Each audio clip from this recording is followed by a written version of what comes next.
Estamos. Bueno, empezamos con una oración. En nombre del Padre, del Hijo y del Espíritu Santo. Amén.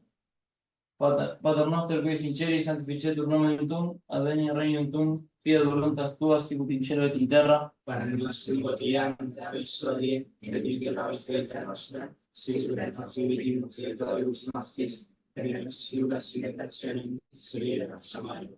Ave María, gracia plena, Dominus tecum, benedicta tu in mulieribus, et benedictus fructus ventris tui, Iesus. Santa Maria, Mater Dei, ora pro nobis peccatoribus, nunc et in hora mortis nostre. Gloria Patri, Filii et Spiritus Sancto. Sicut erat in principio et nunc et semper et in saecula saeculorum. Amen. San Esteban, Gloria a Dios. en nombre del Padre, del Hijo y del Espíritu Santo. Bueno, hoy tenemos con nosotros a Juan Carlos Monedero. Juan Carlos Monedero es licenciado en Filosofía por la Universidad del Norte, Santo Tomás de Aquino, escritor hace 15 años, argentino, autor de 4 libros, docente y padre de 2 hijos. Está preparando su siguiente libro titulado Manual de Maniobras para los Combates Culturales.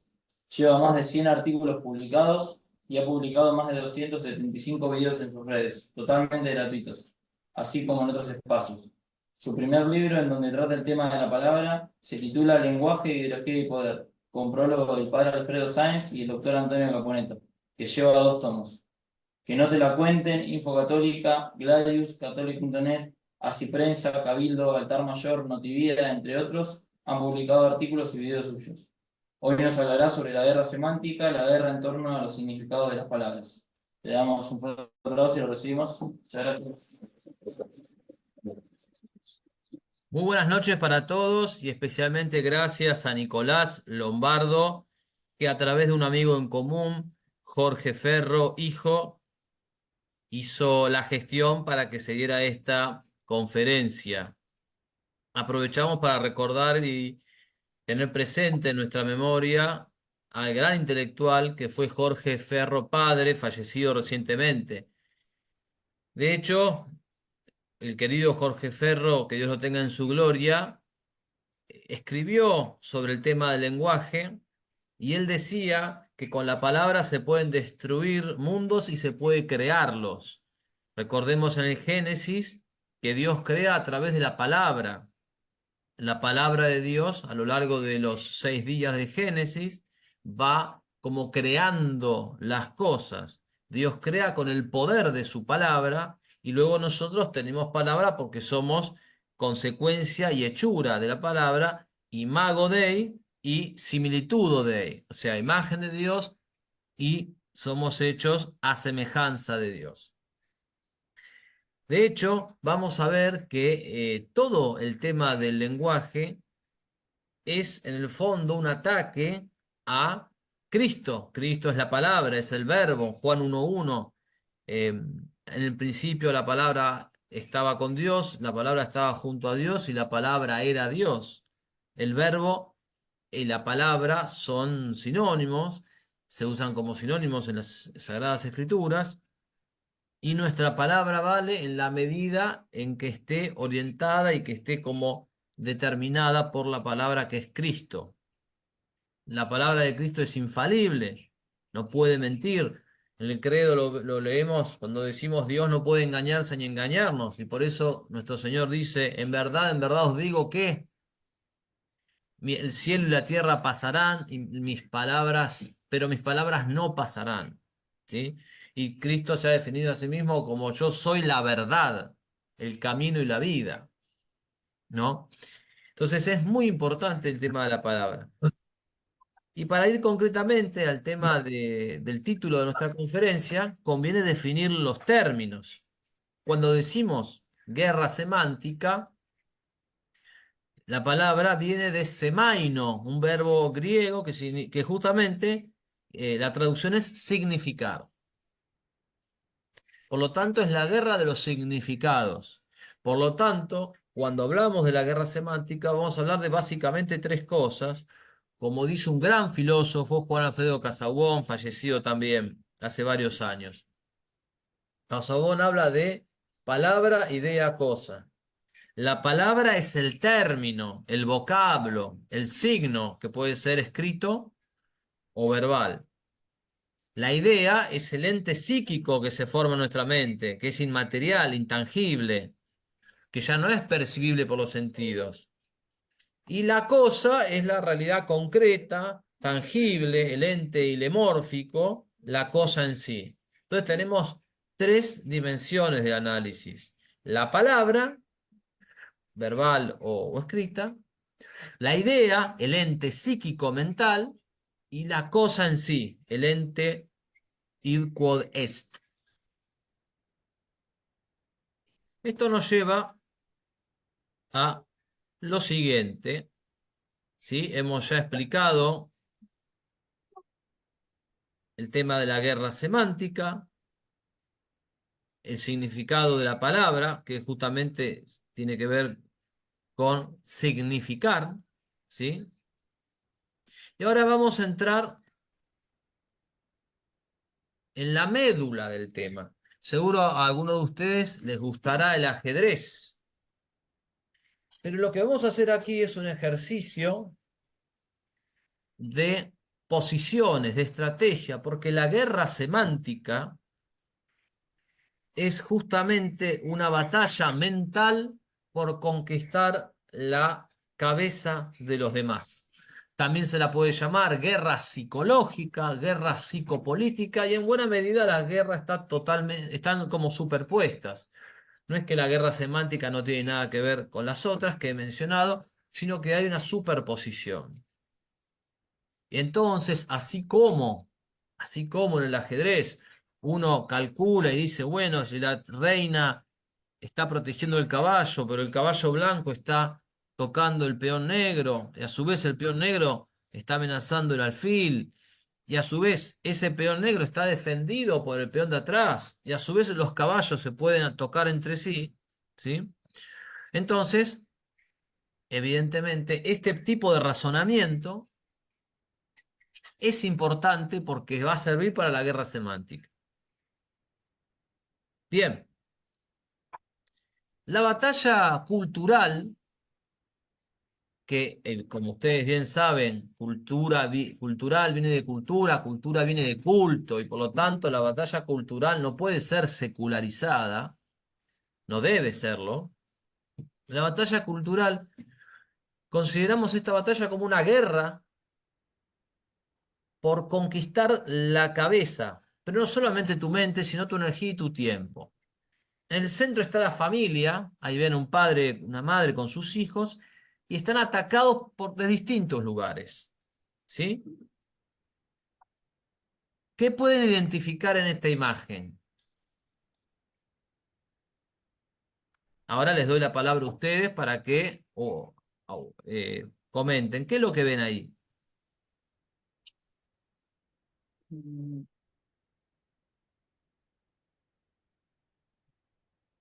¿Qué ven? Famosos. Son Famosos, pero ¿qué tipo de famosos? ¿A qué sectores pertenecen? políticos. ¿A la política? ¿Pero solamente a la política o a quiénes más también? ¿A qué otro sector más? Ya, el progresismo. Sí, está bien, pero eso es más la línea, más que el sector. Pertenecen al periodismo. Fíjense que está ahí Jorge Lanata, está Novarecio, ¿sí?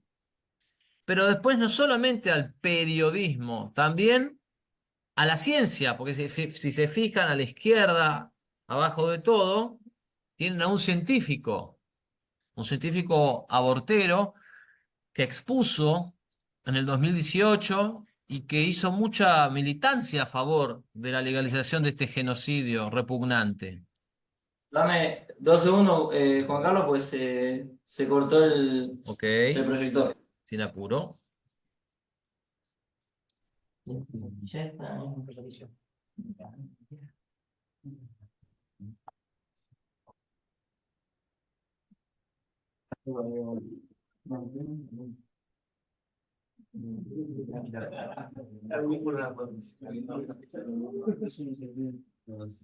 Ahí estamos, ¿eh? Chao, Muy Leo. bien. Decimos que tenemos políticos, periodistas, también hombres de la ciencia, hombres de la filosofía. Si se fijan, arriba de la imagen de Cristina Kirchner, hay un filósofo influyente, un docente que recibió mucho empuje, ¿sí?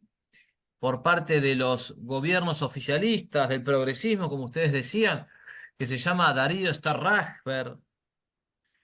Abajo a la derecha está el entretenimiento, que también puede corromper, ahí lo tienen a Marcelo Tinelli.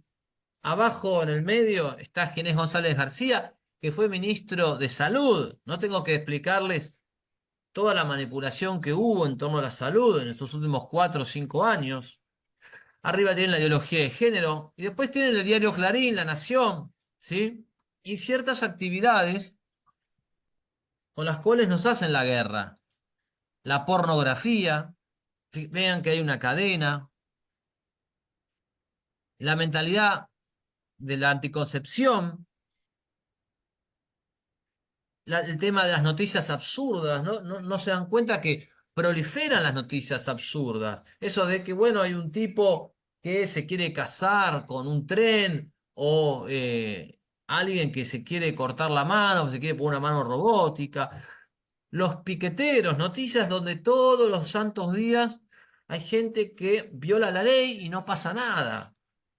El alcoholismo, que tanto daño ha hecho en las familias, las tomas de colegios, cómo se naturaliza las drogas y la eutanasia. Recientemente, en Ecuador, la Corte Suprema acaba de dictar un fallo autorizando una eutanasia. Entonces, vemos que desde muchos puntos se ataca a la familia.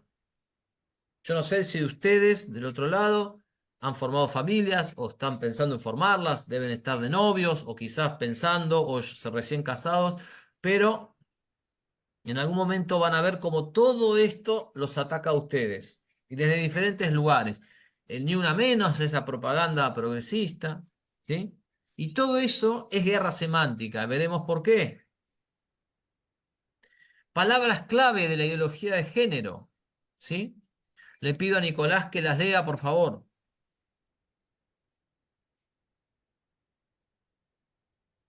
La palabra gay, las palabras matrimonio igualitario, sustitución de sexo por género, otras desigualdad de género, violencia de género, homofobia, discriminación, igualdad, patriarcado, minorías, colectivo LGBT, estereotipos de género, patrones socioculturales de género, etc.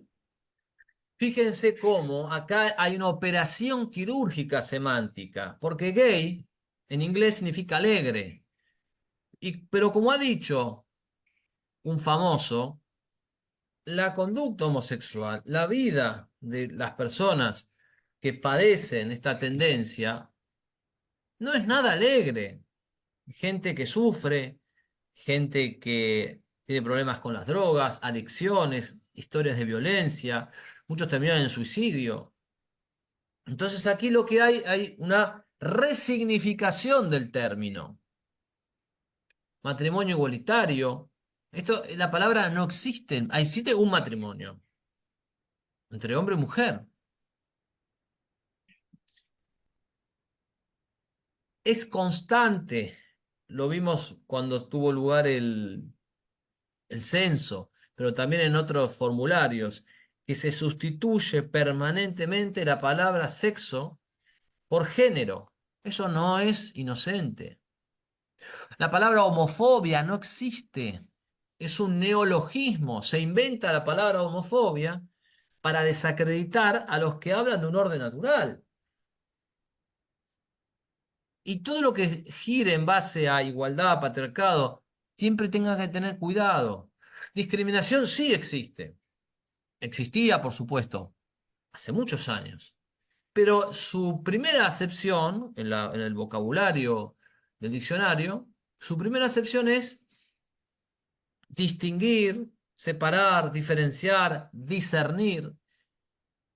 Así lo decía, por ejemplo, el diccionario de la Real Academia Española en 1970. Ahora bien, en su segunda acepción decía que discriminar es dar un trato de inferioridad a alguien en base a cuestiones raciales, económicas o culturales. ¿Sí? Es decir, lo que hemos visto es que la segunda acepción era negativa y la primera era neutra.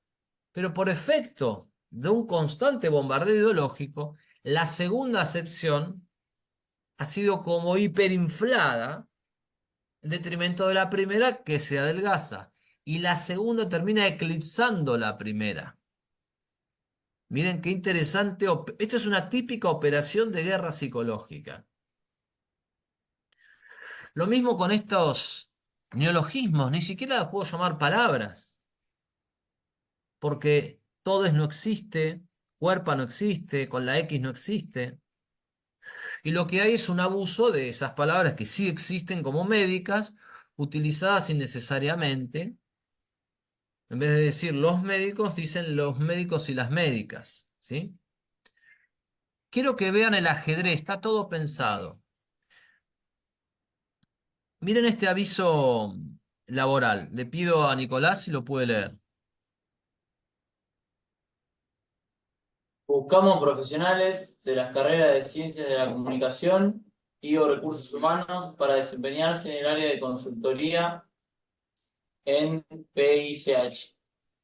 Entre sus funciones, deberá coordinar acciones de gestión del cambio en proyectos de sistemas, procesos, transformación cultural, identificando posibles relaciones de conflicto de los participantes y anticipando acciones que minimicen la resistencia natural al cambio de las personas. Será el responsable de generar el plan de comunicación, capacitación, definir el mapa de stakeholders e identificar posibles impactos y acciones de mitigación, coordinar reuniones y logística, asegurar la participación y alineamiento de los stakeholders del proyecto. Sus principales tareas serán diagnosticar, evaluar e implementar acciones de comunicación, relevar, dimensionar, planificar y ejecutar estrategias de capacitación acordes a las necesidades del cliente, relevar procesos e impacto de los cambios, detectar situaciones problemáticas que deban ser resueltas en función de los objetivos de los proyectos en los que participe. Hasta ahí, Se gracias. valorará. Está ahí. Gracias.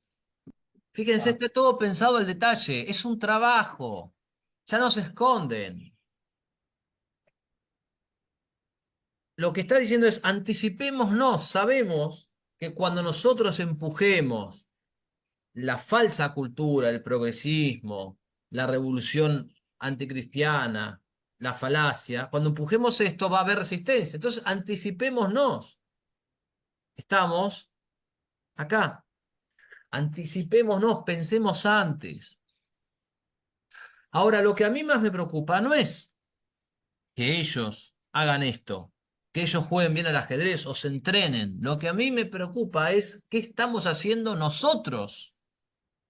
Porque del otro lado está Kasparov, está Karpov, está Bobby Fischer, están los grandes ajedrecistas, está Magnus Carlsen. Y lo que yo quiero saber es quién tenemos de nuestro lado. Es decir, quién tenemos para pensar esto y hacer la contrarresistencia, la contrarrevolución. Como dijo un libro recientemente publicado, Resistir para reconquistar, la reconquista. O sea, nosotros tenemos estos cirujanos del pensamiento que hagan zoom en las palabras y estén atentos a todo. O vamos por la vida así sin pensar, viendo a trazo grueso y decimos, bueno, este es anticomunista, este es bueno, este es comunista, este es malo. Y ahí termina. Eso está bien cuando tenés 13 años. Yo tenía un compañero de primaria que está bien, el padre era un hombre del catolicismo. Y me acuerdo que un día siempre su frase era esta, el tipo se quejaba de la política, tenía 13 años, imaginen. Y decía, bueno, son todos zurdos, ¿no?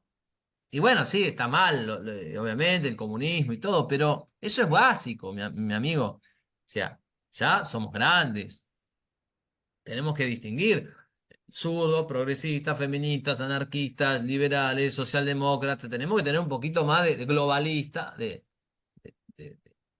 de precisión, no podemos, el mundo no se puede dividir en eso. Entonces, vuelvo. Esto está pasando. Nosotros nos podemos tapar los ojos y decir, no, no pasa nada. No, bueno, pero esto está pasando. Y del otro lado se está preparando. Y hay grandes ajedrecistas del otro lado. Y yo digo, ¿y los nuestros? Pues yo no me puedo enojar con el enemigo porque el enemigo practique. Lo que me enojo es con los nuestros que no practican. Nicolás, te pido si podés leer esto, solamente el título. Individual Contractor para el desarrollo de estrategias de cambio de comportamiento social. Buenos Aires, Argentina, 8 meses. ¿Y quién De promociona? UNICEF. Ah, ¿bien? UNICEF está buscando personas, y lo dicen claramente, una persona que diseñe estrategias para cambiar las conductas y comportamientos de la sociedad. Esto nos lleva al tema de la comunicación. Si hablamos de la palabra, hablamos de la comunicación. Sabemos que en la palabra, en toda conversación o en todo intercambio, sea verbal, escrito, hay alguien que habla, el emisor, hay alguien que escucha o que lee, que pueden ser simultáneamente el emisor habla, el otro escucha y después el receptor se convierte en emisor y el otro se convierte en receptor. Pero luego hay tres elementos clave de esa comunicación. Primero el mensaje, ¿qué se dice? Luego el código lingüístico que se usa para expresarse, ¿no? Hablamos en castellano, hablamos en portugués, en francés, en inglés, en latín, pero finalmente el canal.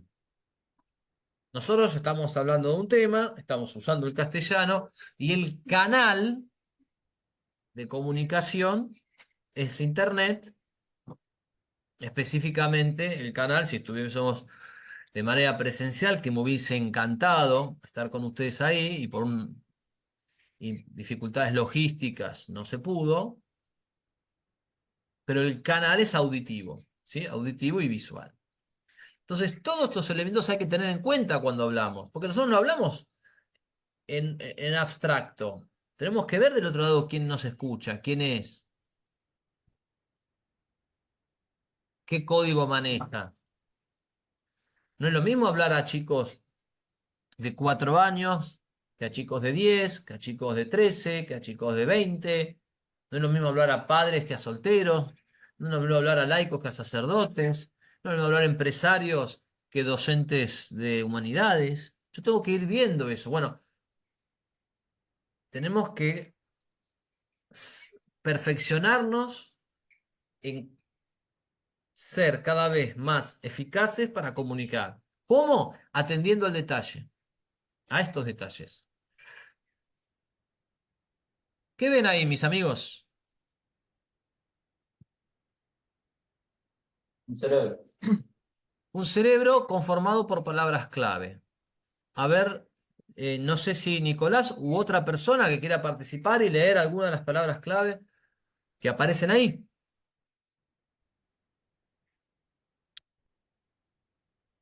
Ahora, Dios, justicia, familia, legitimidad, honor, belleza, ¿Qué más? matrimonio, patria, verdad, orden, jerarquía, hogar, Muy bien, autoridad. perfecto. Les presento, estas son las palabras nuestras. Esto es nuestro lenguaje. Este es el lenguaje que ellos quieren exterminar. Quieren sacar estas palabras de nuestro cerebro. Por ejemplo, se decía que en la Unión Soviética había una novela donde aparecía la palabra Dios con mayúscula. Entonces la Unión Soviética tomó todos los ejemplares, los secuestró, volvió a editar la novela y reemplazó la palabra con minúscula. Y fíjense, jerarquía, no se quiere usar la palabra jerarquía. Hay palabras que es muy difícil sacar. Entonces, como no pueden sacar la palabra familia, porque en el imaginario colectivo la palabra familia es muy fuerte, dicen, bueno, o te la saco o te la corrompo. Y entonces ahí entra de nuevo la operación semántica. Entonces ya familia significa cualquier cosa. Papá y mamá, con hijos, dos hombres, dos mujeres, tres mujeres, cuatro hombres. Cuando no pueden extirpar la palabra, inoculan el veneno de la contradicción. Entonces la palabra ya puede significar cualquier cosa, puede significar una familia de papá y mamá con hijos, o puede significar dos hombres, tres mujeres, dos hombres y una mujer, cualquier cosa. Se llama vaciamiento semántico de la palabra. Queda vaciada, pierde su identidad, pierde su fuerza, su potencia de significación. Esta es la guerra semántica, mis amigos. Patria, hermosa palabra, la tierra de nuestros padres. El cuarto mandamiento es el amor a la patria, lo sabemos bien. Cuando no se puede sacar, se tergiversa. Ahora en los últimos meses estamos viviendo una suerte de, bueno, la patria no es tan importante, lo que importa es el individuo, hay que terminar. Se ha dicho públicamente, hay que terminar con esos colectivos innominados como patria, porque hay que poner en el centro al individuo. Esto se ha dicho públicamente. Y a veces se saca la palabra patria y a veces cuando no se puede sacar se corrompe. Entonces el progresismo viene y te habla la patria latinoamericana, la patria, la lucha del Che Guevara por la patria y Fidel por la patria. Entonces, tengan cuidado, porque hay dos formas de corromper. Una es cuando la palabra se saca y otra es cuando la palabra se usa, pero en un sentido contrario al que corresponde. Belleza. En el arte, una cosa es que digamos qué belleza, una catedral, una obra de arte, una pintura, la Mona Lisa, un paisaje, una poesía, pero a veces, en el arte llamado moderno, a propósito, se colocan cosas feas para que perdamos el sentido de lo bello, de la armonía, de la proporción. Ahora, si yo digo que un pedazo de basura es bello, pero también es bello la, la, la Catedral de Roma, entonces ya la palabra belleza no tiene ningún significado. Ahí tienen de nuevo la guerra semántica. Entonces, atento, estas son las palabras que quieren sacar o corromper de nuestro cerebro. Por eso